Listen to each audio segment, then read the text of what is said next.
point where individuals may not necessarily, they might already be carrying and they may not have a permit.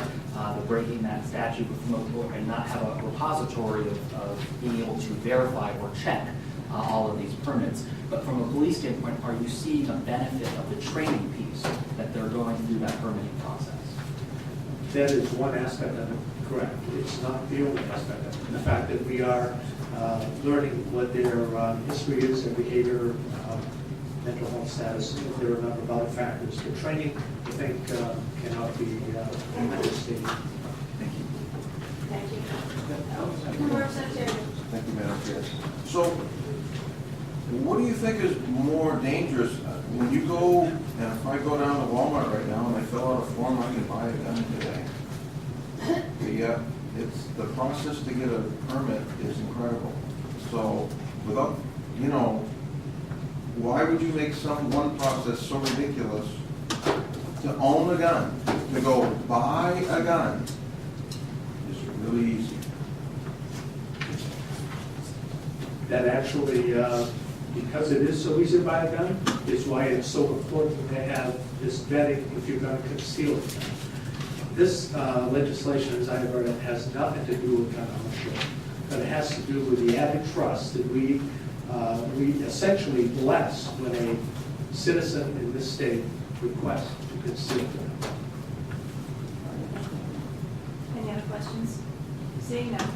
Oh, Go ahead. For you, Madam Chair.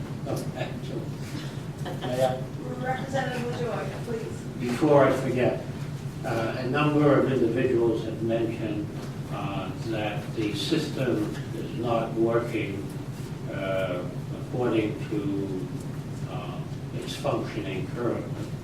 I remember 2 years ago, if it wasn't 4 years ago, a number of bills came up to us to streamline the information process with a centralized area to have all that information through the state police, as well as have all that information from every single town and city sent to the state police, so everybody would be able to have that information. If I may, Madam Chair, may I ask our legal analyst to find those bills for us for the work session? And I'm doing this now before I forget about it. So, and I want to know what happened to them. And the reason is that we'd have that consistency now if those bills would have passed, because that was the process we were looking at. So I'm sorry, if it was a process that had gone through, would the system be very beneficial today? I'm a police officer. I follow the law. We follow the law as written. And if I were given an hour or two, I could probably write down a dozen things that would make the concealed weapons law more effective.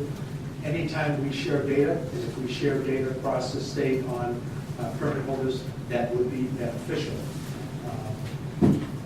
But it's not a perfect law.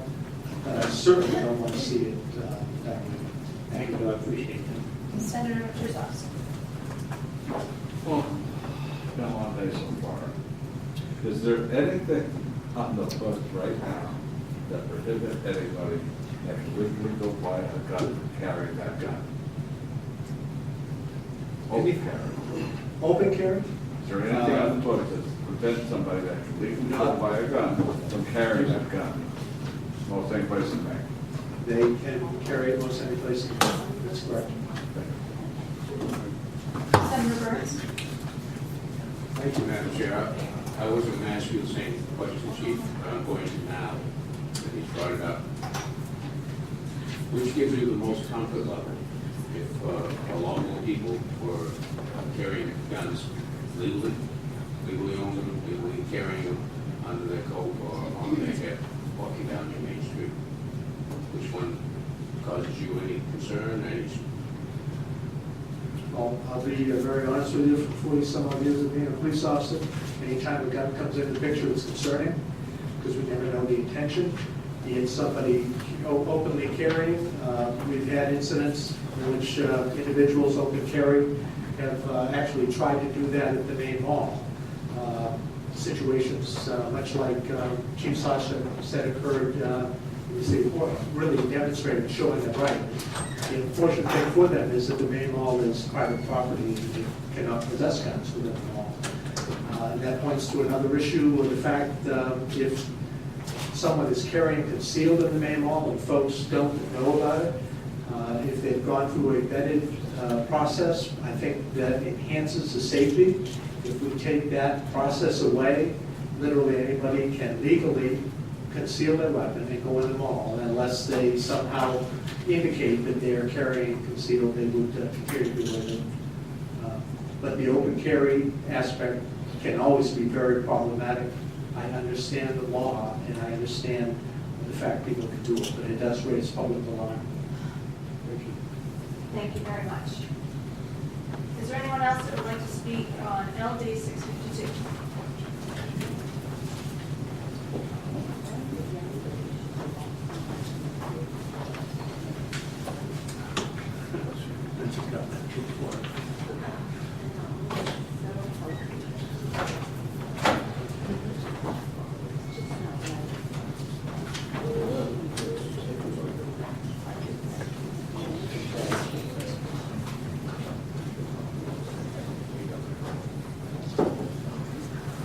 Good afternoon, and thank you for the opportunity to address you this afternoon.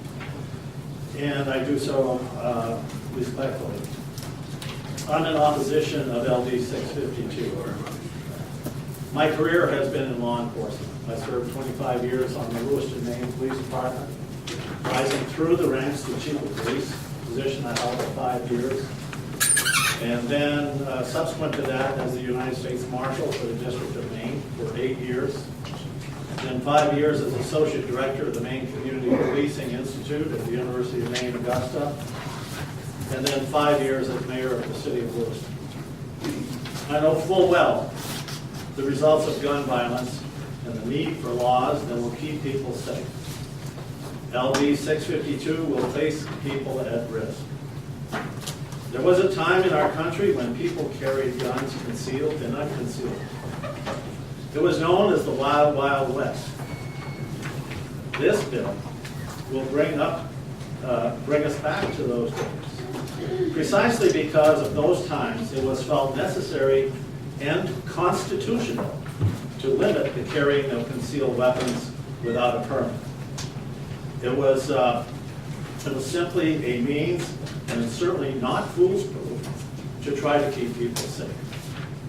And I might add on the constitutional part that I heard earlier, Justice Scalia from the U.S. Supreme Court, who's a strict constructionist of the Constitution, says that the Second Amendment right to keep and bear arms is not absolute. It's not absolute, okay? It's important to keep that in mind. There's good reason why not. A recent poll was conducted by the firm Goodwin Simon Strategic Research with the following questions of Maine voters. And I gave that to the lady who will share that with you. I see you have it. Okay. So 14% allowing carrying of concealed handguns in public without a permit, 14% support, 84% oppose, and 2% are undecided. This is Maine people. Support for keeping concealed carry permit law, 89% support keeping the current law. Why? Because it makes good sense. 8% overturn and 3% are undecided. The impact of legislator vote, you might be really thinking about this one. Impact of legislator vote to overturn the law on legislator re-election, 24% support re-election, 57% oppose re-election, and 19% undecided. In a WGME Channel 13 story updated this past weekend with the headline, LePage defends free speech after outburst and Vaseline tossed at him, it is reported, quote, on Friday we asked Governor LePage if he was upset over the outburst. He told us it's not upsetting, It's the First Amendment. People have the right, they can do it civilly, they can do it uncivilly. As long as they didn't bring guns, I'm okay. The story reports Governor LePage says he will not press charges will be filed against Joanne Toomey. As you heard him say, he's glad it was only a jar of Vaseline and not a gun. The governor is supportive of this legislation. Isn't it a bit hypocritical to support people carrying concealed weapons without a permit, but just don't attend an event where he is speaking and bring a gun concealed or unconcealed? Isn't it a bit hypocritical as well to support this legislation when you cannot enter this building with a gun concealed or unconcealed? It's not okay here, but it's okay at a school. It's okay at a city council meeting. And at a family hearing of the Maine Department of Health and Human Services, where they have to hire security to try to ensure safety, or for that matter, to enter a state court, which may not have systems in place to ensure that entry is without a gun. I warn you that this will increase the risk to police officers, security personnel, and clerks with regard to armed robberies. Carrying a gun openly is so obvious and so unusual that of course people will notice and react accordingly. Concealing a gun in order to gain access to a school or a bank or a gas station is common practice among criminals and should not be made legal or easy. Doing so would greatly increase the risk to officers, to the governor, to all of you, and the public, and makes no sense at all. I would urge you to be very thoughtful before considering this proposed legislation. When a tragedy occurs as a result of this legislation, and it certainly will, I will return and not point a gun at you. I would never do that. But I would certainly point an accusatory finger, because you're the people with the responsibility for this. You're the people charged to protect the safety of the people of Maine. This bill does not do that. It opens it up. So our motto as a state is to lead. Let us not lead in the wrong direction.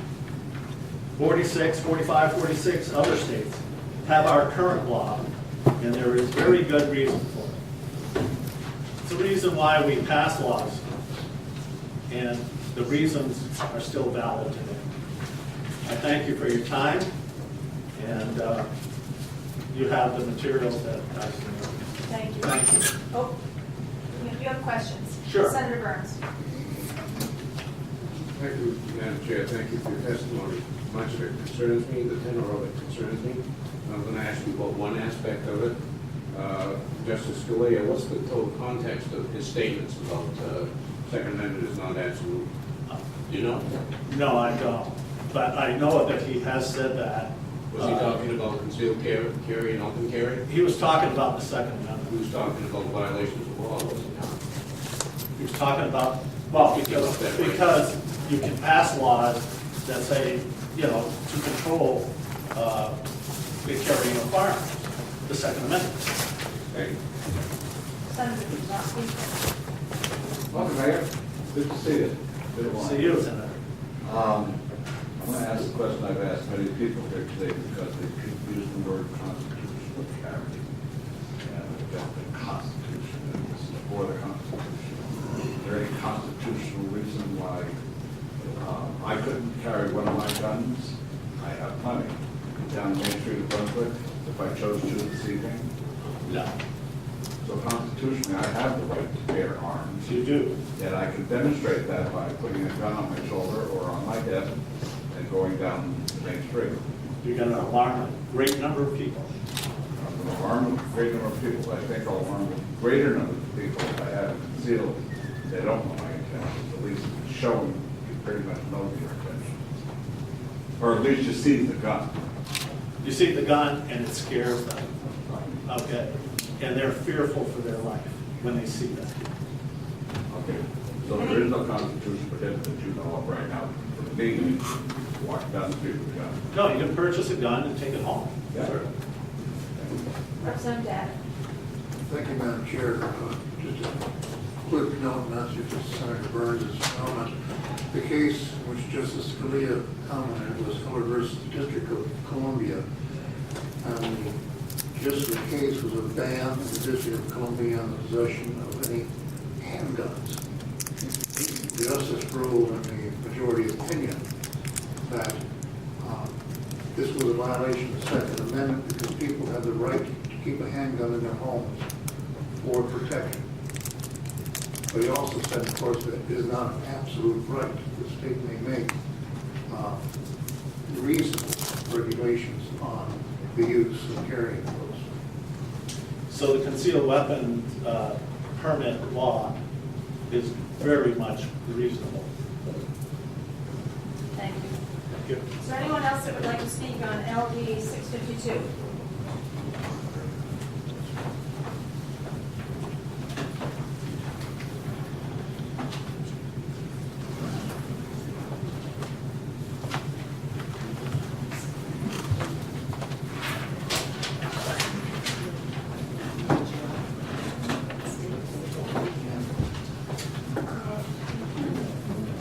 Okay, go ahead. Good afternoon again.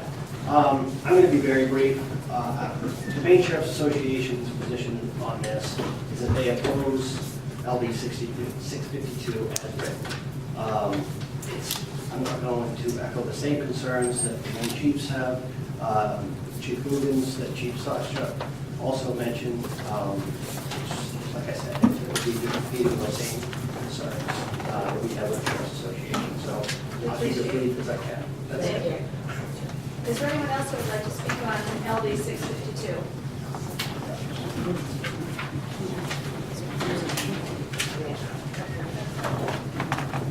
Good afternoon, Senator Rosen, Representative Powell, and members of the committee. I have no prepared remarks, which will make me even briefer Oh, good. than some of the previous people. However, I did poll the membership of the Prosecutors Association. There was nobody in favor of enactment of LD 652. Several of us actually oppose it, and others took no position. And I would like to start, however, even though I'm told I'll be brief, by pointing out that I grew up with guns, I have guns, and I think my love of guns may be reflected in the fact that my daughter got me a book about rifles for my birthday 3 days ago. And so there's nothing about personal beliefs about what guns mean in our community, which affects what I think professionally about the effect firearms have in the criminal world, because that's the world I've inhabited for 35 years, and what we see as prosecutors is people misusing firearms. But as we all know, Maine has apparently about the highest proportion of firearms per population in the country, but we also have about the lowest rate of violent crime. So there is a sort of a disconnect there, but that may reflect actually the amazing respect that Mainers have for firearms. And when I grew up in this state, my dad took me to target practice.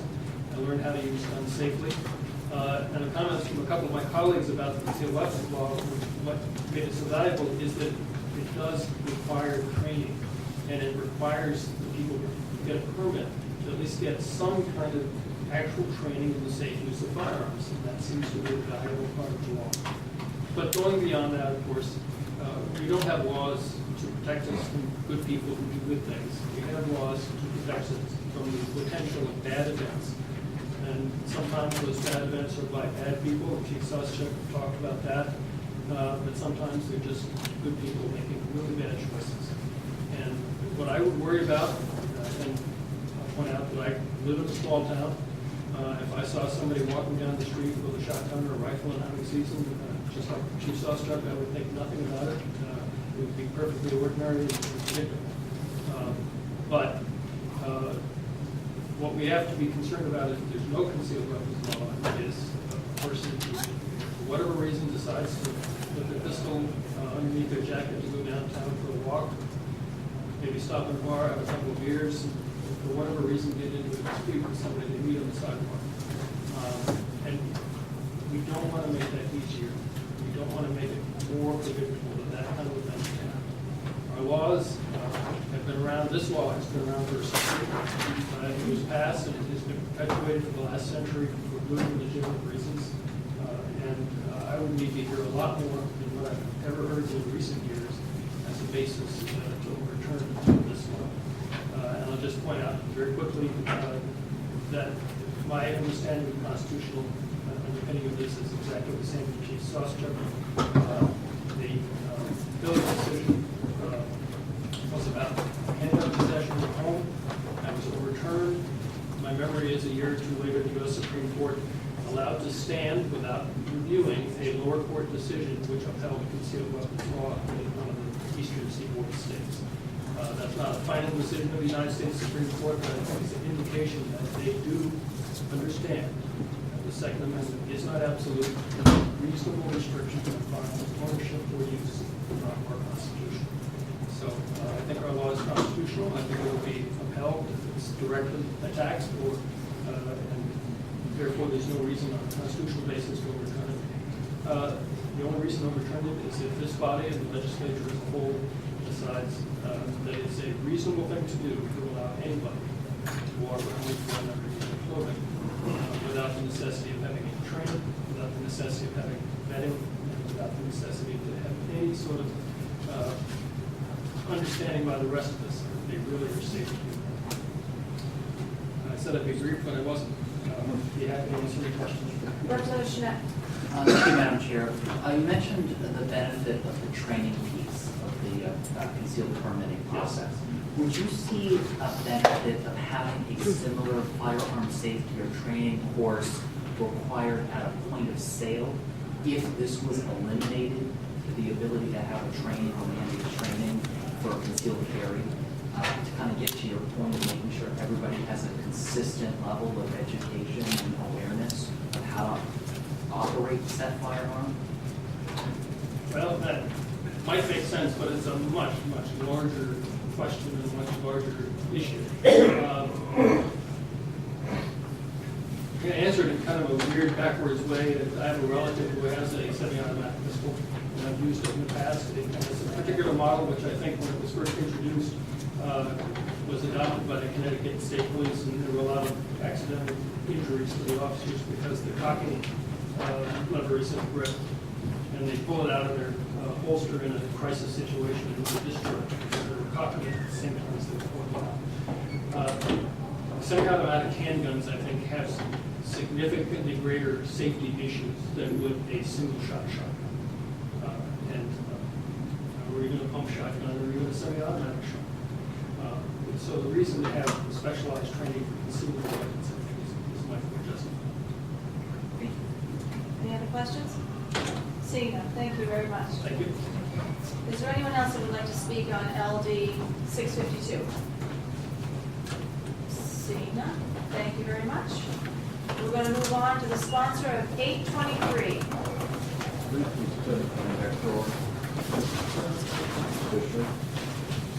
There's a number of people with numbers waiting to testify. Yeah, we're just going to finish up We're here, gonna- and then we got it all set. I see the sponsor. I think he's outside. Yeah, it's in there, but it's in there. I see the sponsor of LD 868 here. Senator Davis, would you like to? That's on there. That's great. Here's my first suit.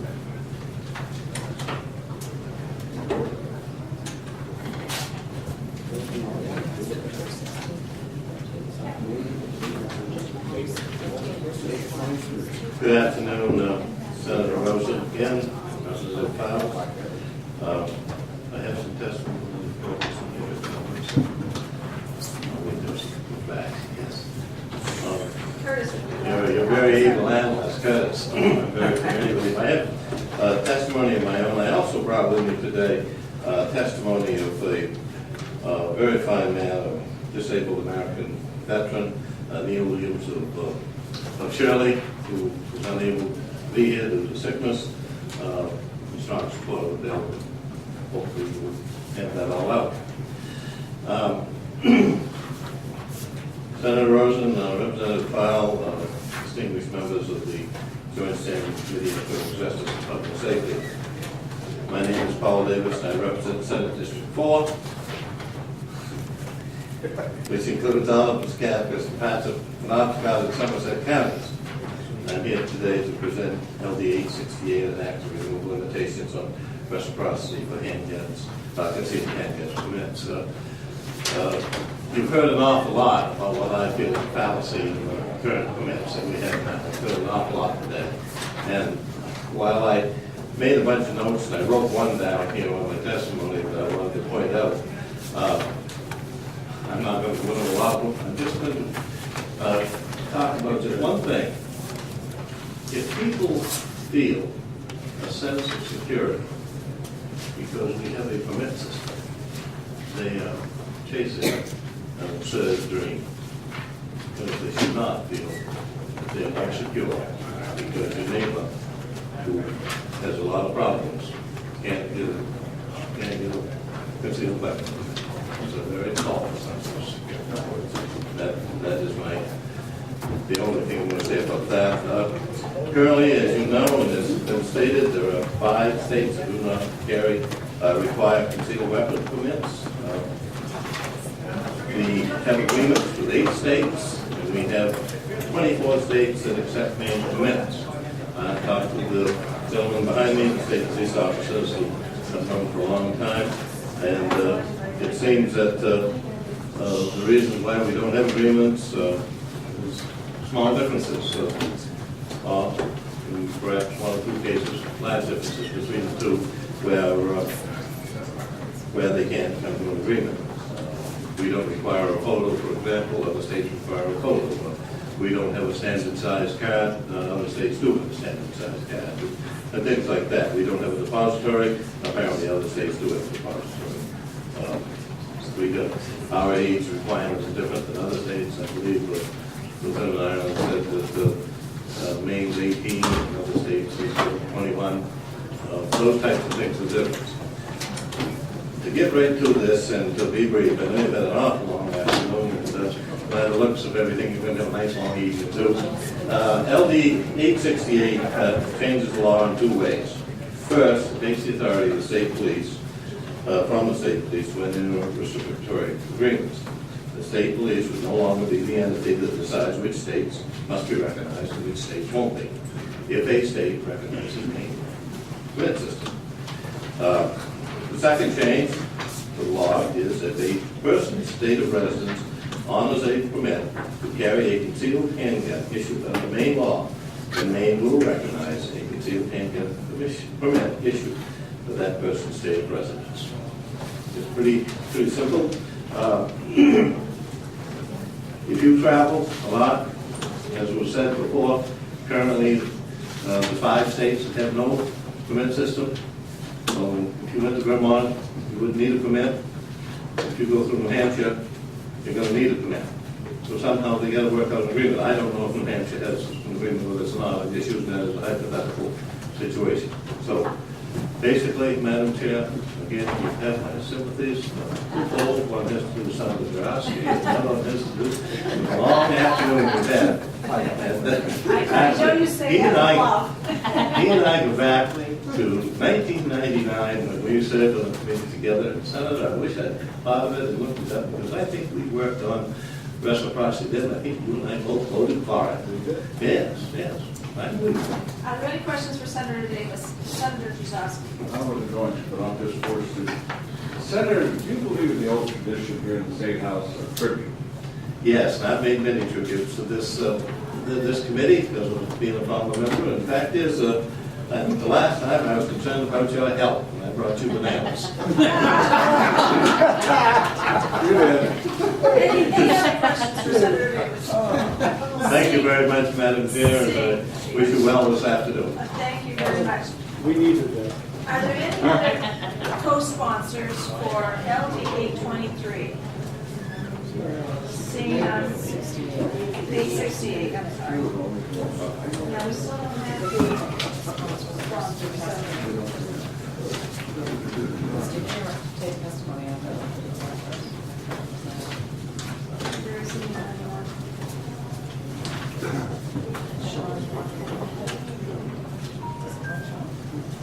Yep.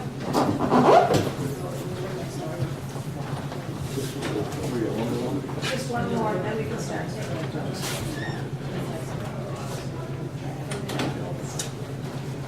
So those members that are sitting in here new to us, we're taking, having the people that brought in the bills present to us. We have one more bill to take up for a hearing, and once they present it to us, we then can have the public hearing on it. So we're waiting on one more, the representative is in the room right next to us. So we're waiting to call him in so that if anybody needs to testify on it, we can have it. So if he can't come in, we are gonna pull someone up from around the horseshoe to do it. That looks like, Can't has to be co-sponsored. Right now, then we can finish this up and start with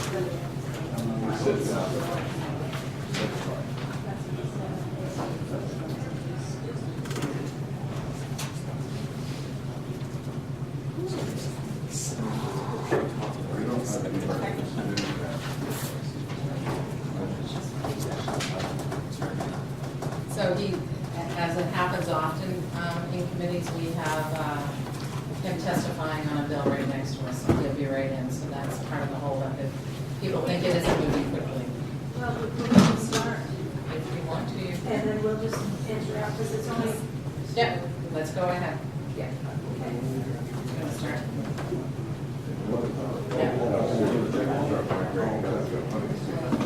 Yeah, that's what I'm asking. Yeah, okay. Number one is Jeff Zimba. Not here. He's not here? Leave. He had to, okay. Jeffrey Allen, number two. All right, come on up. I'm sorry, we've got our 3-minute timer here. My assistant, my co-chair. My name is Jeffrey Allen. I was a guide here in Maine for 33 years. I carried a concealed weapon most of the time. I've since, in the last 7 years, lived in Alaska where they have this, and it's a great place to be in Alaska, and it's a great freedom to know when I get there that I don't have to have a permit to carry my weapons. This is about our freedoms. I've heard people say things like, you know, it's a privilege to hunt fish in the state of Maine, and it isn't. It is like, I don't believe that they wrote the Bill of Privileges, or I don't believe the Constitution says it's my privilege to have a gun. It is a right. And I feel that I come back and forth here, I'm here now, and I've been here almost a year. I've got 2 brand new grandkids, and they'll bring it home. And everybody asks me why I leave Alaska. Well, 2 brand new grandkids is the answer. I feel that this carry concealed weapon is one of the safest things to ways to do it, is to hold your gun in your cases. And I guided for years and used my gun and had absolutely no problems until I was a professional and charged with handling people and guns. I've seen a few mistakes made. I've seen holes shot and dashes. My gun was malfunctioning and left the bullet in the gun. I've seen people make mistakes with guns, but those were mistakes and accidents. They will always happen. I also feel that criminals will ignore any and every law that you make, and this is just against the people that are non-criminal. And I feel that with this ruling, there's one more freedom that we can have, and make us feel free in a free country. And I've seen both sides of it, kind of. I've had buddies who were state troopers. I've lived in Alaska where it seems to work great there. And I've handled people forever in my life since 1978 as a young man in high school guiding. And I don't feel that it is a danger to anybody that we have this free and open carry. I actually think it's better to carry it concealed than it is exposed. For a lot of safety reasons, it's my gun, I have it handled, and nobody can get to it from me without attacking me. So the safety side of it, I feel, is that, and the freedom side, that I feel when I step off the plane in Alaska, first thing I do is go get my gear out. Some of that is my guns. They are not weapons to me, they're tools. And I think one of the big things that this committee should look into in the future is gun safety at early ages. And everybody, not everybody wants it, but everybody is going to have to put up with guns. We have guns, that's the fact. And I feel that at an early age, I was taught gun safety. We didn't have video games, we didn't have all the things. So I have to have you wrap up because your That's timer's pretty much how I up. feel about it. So when you vote for this, vote for freedom. Thank you. Thank you for coming to see us. Oh, our representative is here for LD823. You're a busy man. Thank you very much, and I do sincerely apologize, as we all are at times, when between two committees. But luckily for me, They're right next door. they're right next door, so We could see you when the door opened, so. we kept good track of it. Senator Rosen, Representative Fowle, my name is Mike Shaw. I represent House District 23, which is just about all of Standish, the land surrounding the southern end of beautiful Sebago Lake. I'm here today to talk to you about an act to upgrade the concealed handgun permit. This bill seeks to streamline the concealed permit process and deal with an issue that's been troubling the permit holders for some time regarding state-to-state reciprocity agreements. Specifically, this bill will make the chief of the state police the sole issuing authority for a permit to carry concealed handguns. It would extend the term of the permit to carry concealed handguns from 4 to 10 years, and it would remove the requirement that a course that includes handgun safety be taken by an applicant for a permit to carry a concealed handgun that must have been taken by the applicant within 5 years prior to the application. And what that basically means is that if you've taken the course and you let your permit expire or for any other reason, you go to a different issuing authority under current law, they could